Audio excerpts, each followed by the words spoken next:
Hello मेरे प्यारे students, क्या हालचाल। उम्मीद है आप स्वस्थ होंगे, मस्त होंगे और आपकी पढ़ाई एकदम शानदार तरीके से चल रही होगी। तो स्वागत है एक बार फिर से क्लास 12 के रसायन विज्ञान में। तो अध्याय 10 हम पढ़ रहे हैं जैव अणु। तो आज हम पढ़ने वाले हैं प्रोटीन के बारे में। एकदम शानदार तरीके से हम आपको प्रोटीन को चटा कर रख देंगे। आप प्रोटीन क्या करता है, क्या काम करता है या कैसे बना होता है, इन सब के बारे में हम डिटेल के साथ चर्चा करेंगे। हमारे शरीर का कौन सा भाग किस प्रोटीन से बना होता है, तो इसके बारे में भी हम जानेंगे। तो आइए बढ़ते हैं अपने टॉपिक की तरफ, क्योंकि हम बहुत सारे आपके लिए बोर्ड एग्जाम से रिलेटेड क्वेश्चन बहुत ही बेहतरीन करा रहे हैं। बेसिक सीरीज चल रही है, टॉपिक वाइज सीरीज जल्दी स्टार्ट होने वाली है, तो आपके लिए बहुत ही शानदार सेशन चल रहा है। तो मिलते हैं, आगे बढ़ते हैं, मिलते हैं। तो आइए बढ़ते हैं आगे। तो सबसे पहले जानते हैं प्रोटीन।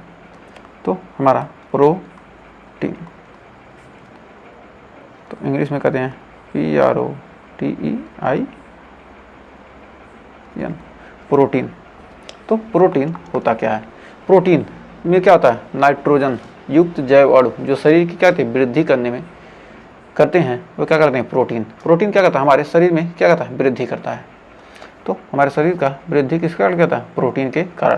तो हम क्या करते हैं? आप भी जिम जाते हैं तो जिम वाला बोलेगा क्या, ज़्यादा से ज़्यादा प्रोटीन लीजिए, प्रोटीन सप्लीमेंट लीजिए, प्रोटीन की सप्लीमेंट की क्या कीजिए, गोलियाँ लेंगे, जिसमें क्या होंगे, सप्लीमेंट क्या होगा, थोड़ा सा कम प्रोटीन पाया जाएगा।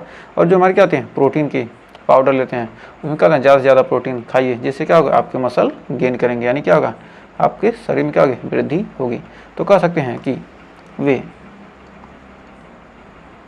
नाइट्रोजन युक्त यौगिक, नाइट्रोजन जिसमें क्या हो, नाइट्रोजन हो, वे नाइट्रोजन युक्त यौगिक, वे नाइट्रोजन युक्त जैव अणु अयौगिक करें। मतलब ये क्या, हमारा एक प्रकार का जैव अणु प्रोटीन ना। तो वे नाइट्रोजन युक्त जैव अणु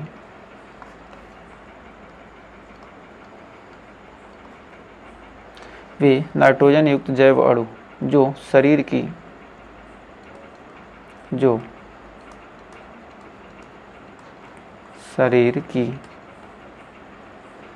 वृद्धि करते हैं,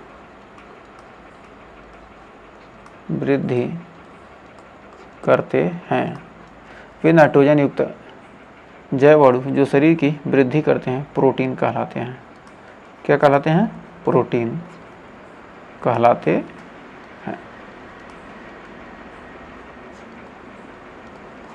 जो हमारे क्या करेंगे, शरीर की वृद्धि करते हैं, वो क्या कहलाते हैं? हमारे प्रोटीन कहलाते हैं। नोट में लिख सकते हैं, प्रोटीन एमिनो अम्ल से बना होता है, क्योंकि क्या होता है, इसमें नाइट्रोजन युक्त यौगिक है। तो कह सकते हैं कि क्या, ये हमारा प्रोटीन क्या होता है, एमिनो अम्ल से बना होता है। प्रोटीन एमिनो अम्ल से क्या होता है, बना होता है।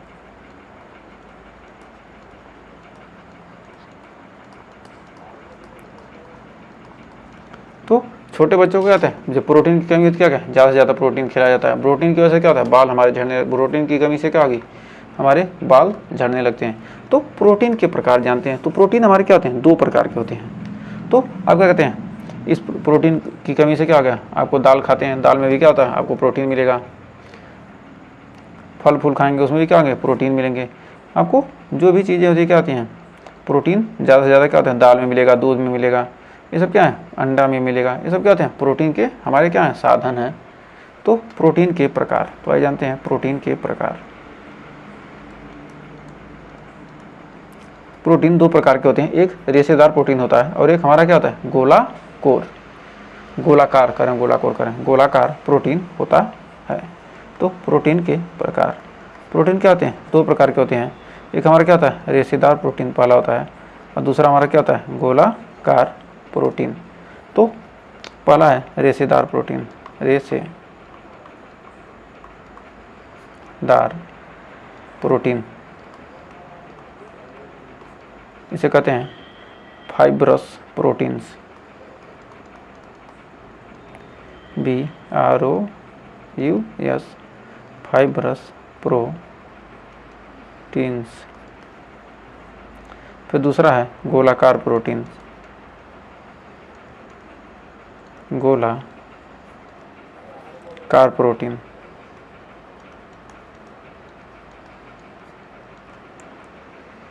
तो ग्लोबुलर, इसको पढ़ते हैं क्या, ग्लोबुलर प्रोटीन्स, यानी कि इसको पढ़ेंगे क्या, ग्लोबुलर प्रोटीन्स, ग्लोबुलर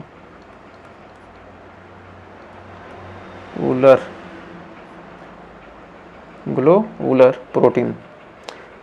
गोलाकार मतलब क्या, ग्लोबुलर प्रोटीन। तो आइए देखते हैं रेशेदार प्रोटीन और गोलाकार प्रोटीन में अंतर क्या होता है। तो आपको पता भी चल जाएगा कि गोलाकार प्रोटीन कहाँ पाया जाता है और हमारा रेशेदार प्रोटीन कहाँ पाया जाता है। तो आइए जानते हैं गोलाकार प्रोटीन और रेशेदार प्रोटीन कहाँ पाए जाते हैं। तो सबसे पहले हमारा गोलाकार प्रोटीन, रेशेदार प्रोटीन, रेशेदार प्रोटीन, रेशेदार प्रोटीन यह क्या होता है, हमारा शरीर का क्या होता है, बाहरी भाग को बनाता है।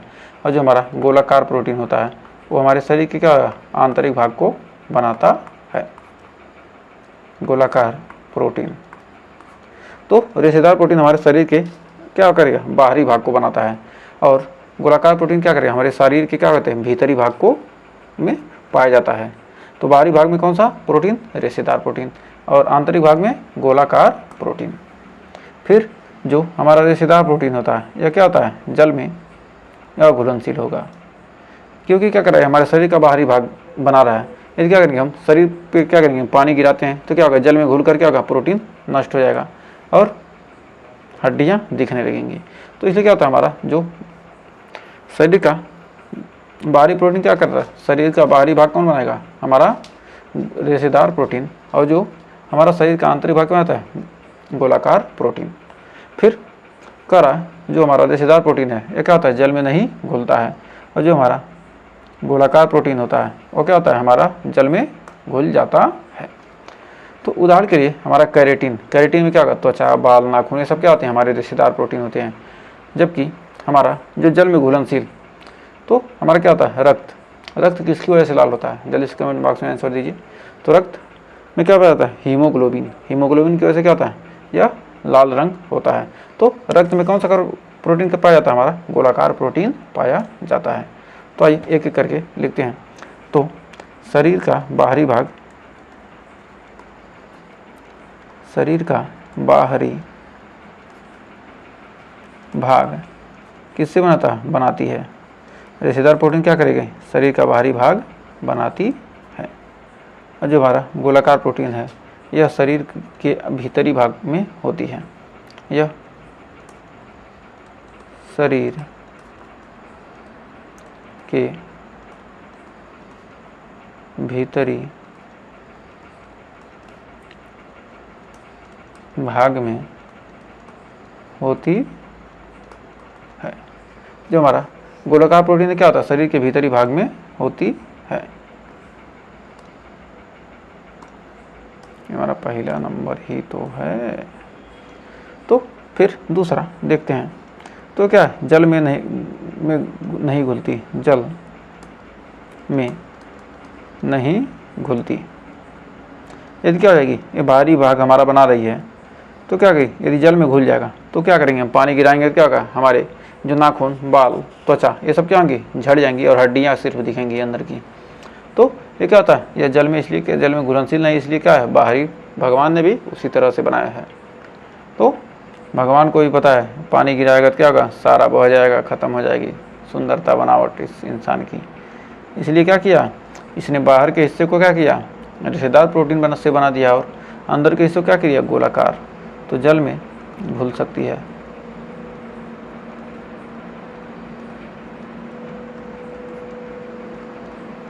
तेरी महिमा कितनी निराली है भगवान, तूने कैसा बना दिया इंसान। तो भगवान ने इंसान को सोच समझ कर ही बनाया है।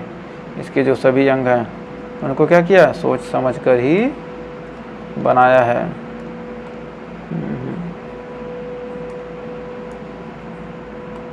तो तीसरा है हमारा इसका उदाहरण। तीसरे में हम देखेंगे उदाहरण, इसके उदाहरण क्या क्या हो सकते हैं? तो हमारा ये क्या है, केराटिन,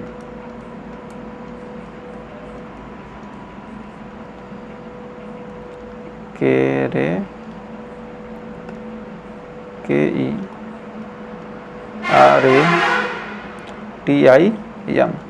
केराटिन। तो केराटिन, केराटिन मतलब त्वचा, त्वचा, बाल, नाखून, इस सब में क्या होता है, केराटिन पाया जाता है। नाखून, ये सब क्या होते हैं, हमारे किस रेशेदार प्रोटीन से बने होते हैं। तो जब भी क्या होगी, रेशेदार प्रोटीन की कमी होगी तो समझ लीजिए क्या होगी, हमारे बाल झड़ने चालू हो जाएंगे, कमजोर हो जाएंगे। फिर उदाहरण है हीमोग्लोबिन, हीमोग्लोबिन, इसमें क्या पाया जाता है, हमारा गोलाकार प्रोटीन पाया जाता है। और हीमोग्लोबिन में क्या पाया जाता है, हीमोग्लोबिन में क्या होता है, आयरन Fe2+ पाया जाता है। और हीमोग्लोबिन के में क्या है, रक्त में पाया जाता है। हीमोग्लोबिन में क्या होते हैं, रक्त आयरन की मात्रा अधिक होती है। तो अब जानते हैं एमिनो अम्ल होते क्या हैं। तो एमिनो अम्ल किसे कहते हैं? तो हमने क्या सोचा, कहा कि प्रोटीन क्या होता है, एमिनो अम्लों से मिलकर बना होता है। जो प्रोटीन है हमारा एमिनो अम्ल से बना होता है। तो एमिनो अम्ल होता क्या है? आपने कहा प्रोटीन क्या है, एमिनो अम्ल से मिलकर बना है। तो एमिनो अम्ल होता क्या है? तो वे यौगिक जिनमें क्या हो, एमीन समूह व कार्बोक्सिलिक अम्ल दोनों क्या होते हैं, उपस्थित होते हैं, वो क्या कहलाते हैं, एमिनो अम्ल कहलाते हैं। और एमिनो अम्ल की इकाइयाँ जोड़ने पर क्या होता है, हमें प्रोटीन प्राप्त होता है। एमिनो अम्ल को क्या करेंगे, कई इकाइयों को जोड़ेंगे तो हमें क्या मिल जाएगा, प्रोटीन मिल जाएगा। तो जानते हैं एमिनो अम्ल, एमिनो अम्ल। तो एमिनो अम्ल होते क्या हैं? तो आइए जानते हैं। कह सकते हैं कि वे यौगिक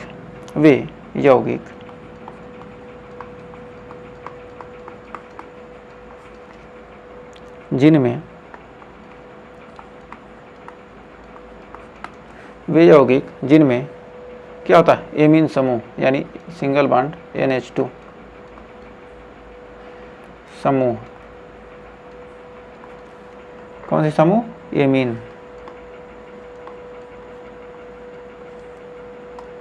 जिनमें क्या NH2 समूह यानी एमीन व सिंगल बॉन्ड COOH समूह यानी कि कार्बोक्सिलिक अम्ल।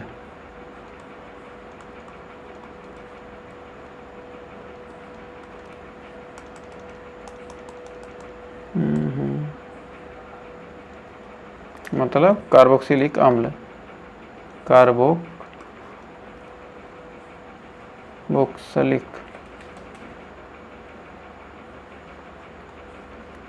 कार्बोक्सिलिक अम्ल दोनों उपस्थित होते हैं। क्या हो, एमीन समूह और कार्बोक्सिलिक समूह क्या हो, दोनों उपस्थित हों, दोनों उपस्थित होते हैं, दोनों क्या उपस्थित हों, होते हैं, एमिनो अम्ल कहलाते हैं, होते हैं एमिनो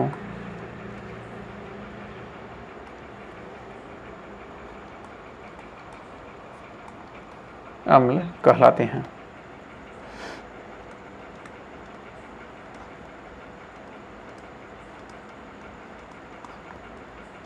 क्या कहते हैं, एमिनो अम्ल कहलाते हैं। और एमिनो अम्ल की इकाइयों को, एमिनो अम्ल की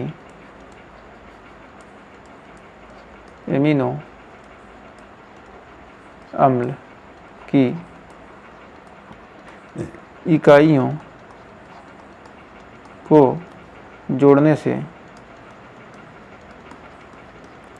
जोड़ने पर प्रोटीन प्राप्त होता है। एमिनो अम्ल की इकाइयों को क्या करने पर, जोड़ने पर क्या होता है, प्रोटीन प्राप्त होता है। तो उम्मीद है यहाँ तक कोई डाउट नहीं होगा। तो यहाँ पर इसका एग्जाम्पल हो जाएगा, ये क्या हमारा कार्बन समूह है, कार्बन श्रृंखला CH, सिंगल बॉन्ड क्या हो हमारा COOH हो, और क्या होना चाहिए, एमिनो NH2। एमीन समूह क्या होना चाहिए, जुड़ा होना चाहिए। ये क्या है, ये हमारा अल्फा कार्बन समूह है। तो ये क्या होता है, COOH के बगल वाला क्या होता है, हमारा अल्फा कार्बनिक समूह होता है। इसे क्या कहते हैं, अल्फा कहते हैं। तो इसे क्या होता है, अल्फा एमिनो बनता है, अल्फा एमिनो अम्ल। इसे पढ़ेंगे हम अल्फा एमिनो अम्ल।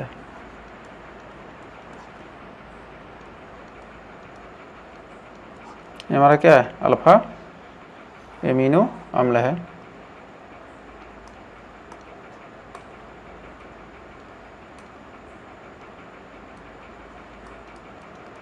हमारा क्या है, अल्फा एमिनो अम्ल। तो उम्मीद है यहाँ तक आपको अच्छे से क्लियर हो गया होगा। तो प्रोटीन के बारे में आपको अच्छे से क्लियर हो गया होगा। तो प्रोटीन क्या होते हैं, नाइट्रोजन युक्त जैव अणु जो क्या कहते हैं, शरीर की वृद्धि करते हैं, क्या कहलाते हैं, प्रोटीन कहलाते हैं। तो उम्मीद है यहाँ तक आपको अच्छे से क्लियर हो गया होगा। तो अगर आपने यहाँ तक वीडियो देखा तो उसके लिए आपका बहुत बहुत धन्यवाद। तो हमारी क्या चल रही है, बहुत सारी सीरीज़ें चल रही हैं। तो आप सभी सीरीज को क्या ध्यान से देखिए, क्योंकि हमारी जो भी वीडियो होती हैं लंबी नहीं होती हैं और कम समय में आपको ज़्यादा से ज़्यादा ज्ञान देने की कोशिश की जाती है, जिससे आप क्या कर सकते हैं, बेहतरीन से बेहतरीन प्रदर्शन आपके बोर्ड एग्जाम में कर सकें। क्योंकि जितने टॉपिक आपको पढ़ाए जा रहे हैं उसके बाहर एक भी क्वेश्चन क्या होगा, बोर्ड एग्जाम में आने वाला नहीं है। तो हमने केमिस्ट्री के 3 वीडियो लगभग किए हैं, बहुत ही शानदार सेशन किया है उसका, जो महासंग्राम करके है, उसको आप जरूर देखिएगा। क्योंकि फर्स्ट बुक के जितने भी इम्पोर्टेंट जो क्या थे, परिभाषाएं थी, IPSC नेम थे, उनको हमने बहुत ही शानदार तरीके से कवर किया। तो उसको ज़रूर जाकर देखिएगा। तो आज के लिए बस इतना ही। तो मिलेंगे नेक्स्ट वीडियो में, तब तक के लिए टेक केयर।